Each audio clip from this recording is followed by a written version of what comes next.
Are you listening to me? God doesn't want your best. He's not asking you for your best.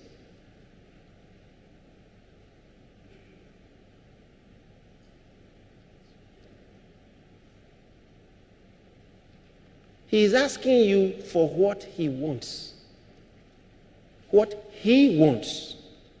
He determines what he wants. I mean, right from the book of Genesis, you remember reading about Cain and Abel? All right?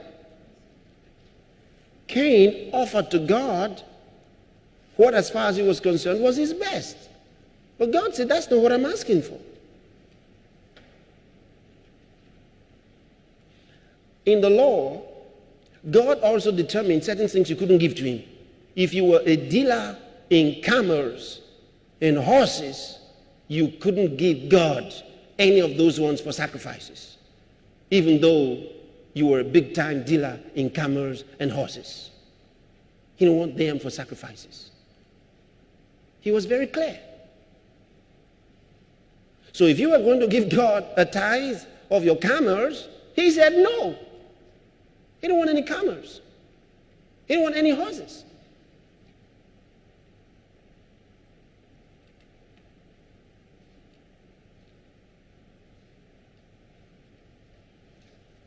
That's it with God. He asked for something else.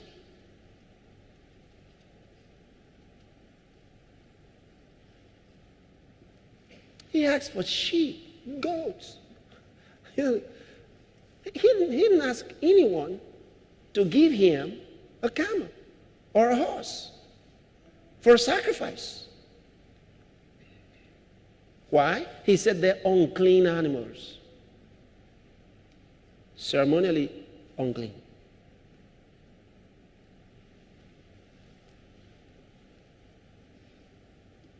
So it doesn't matter that you're trying, doing your best, not sleeping at night anymore because, this thing just got to be done. And you are putting in everything and God is in your hard work. Question, is this what God said you should do? Is this the way he said you should do it? That's the simple question.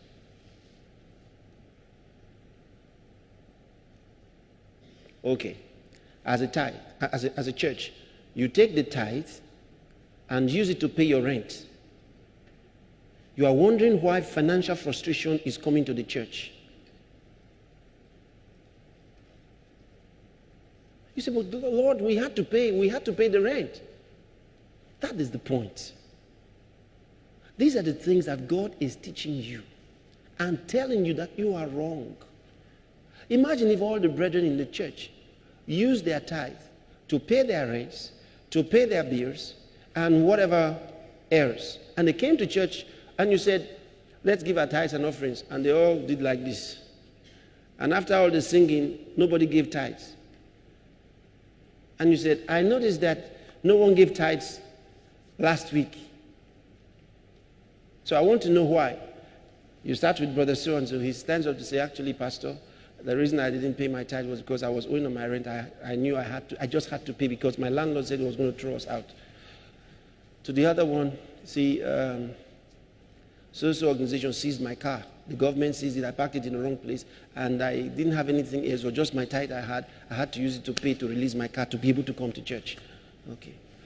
The other one, what happened to you? My son's school fees were due and there was no money. I kept the tithe.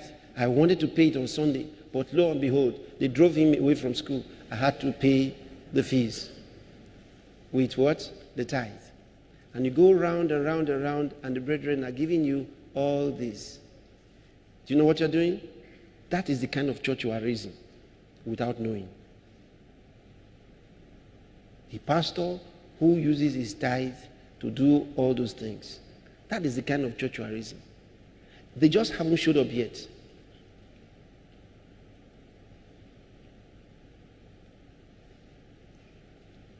And you find the first sign will be financial strangulation of the church. They don't have enough money to do the things they need to do.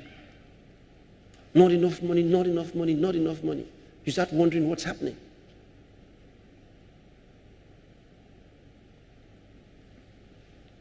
Question.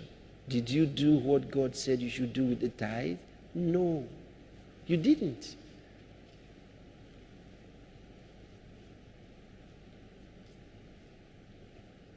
Listen, church growth and financial prosperity are not a mystery. If you have made them a mystery in your personal life and in the church,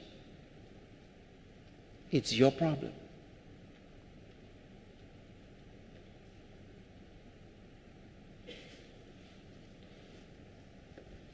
The Bible says, the liberal soul shall be made fat, period. It says, there is he that holdeth back more than is due, and it tended to penury. Which means, as you are holding back, even where you kept it, it will be reducing. How? Go and find out.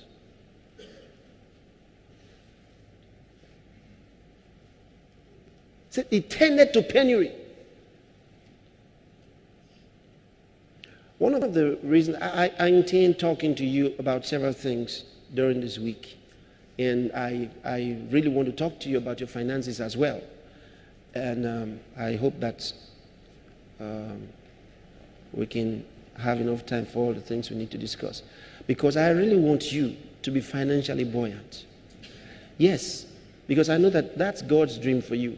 And you know, when people have a good message and they don't have the money to take it on, it's terrible. Very sad. But that happens again and again to many people. They have a good message. If you listen to them, they're wonderful. But the wherewithal to make it known is not there. And that is the way Satan has strangulated many of God's ministers for so many years. Because even though they have a good message, there are just some simple things they need to do, and they will not do to position themselves accurately.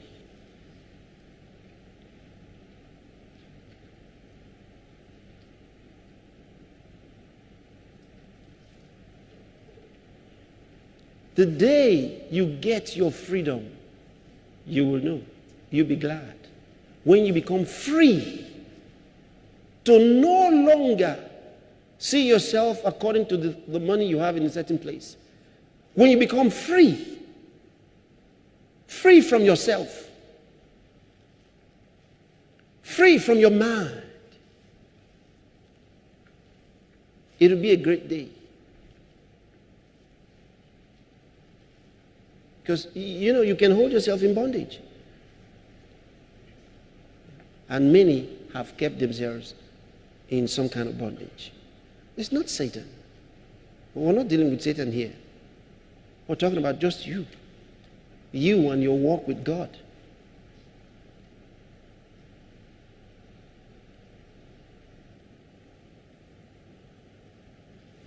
Think God's thoughts. Don't think foolish thoughts. Think God's thoughts.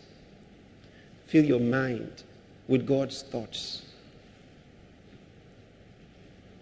Don't think